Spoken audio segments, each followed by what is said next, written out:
चतुष्कोणमण्डलं कृत्वा तदुपरि नैवेद्यपात्रान्निधाय गायत्रीमन्त्रेण पात्रान् सम्प्रोक्ष धेनवाः अमृतीकृत्य ऋतन्त्वा सत्येन परिषिञ्जामि।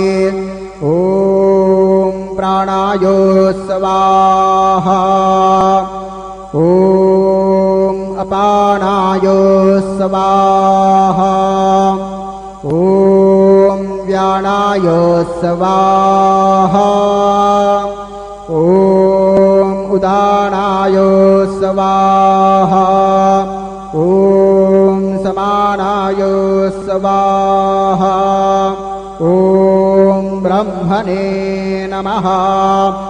नैवेद्यमध्ये पानीयं समर्पयामि पुनर्नैवेद्यं निवेदयामि। ॐ प्राणाय स्वाहा ॐ अपानाय स्वाहा ॐ व्यानाय स्वाहा ॐ उदानाय स्वाहा ॐ समानाय स्वाहा ॐ ब्रह्मणे नमः।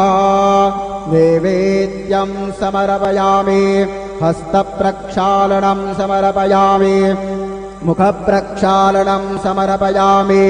सद्गुरु साईनाथ देवताभ्यो नमः। प्रार्थनापूर्वकं नमस्कारं करोमि। श्री सच्चिदानंद सद्गुरु साईनाथ महाराज की जय।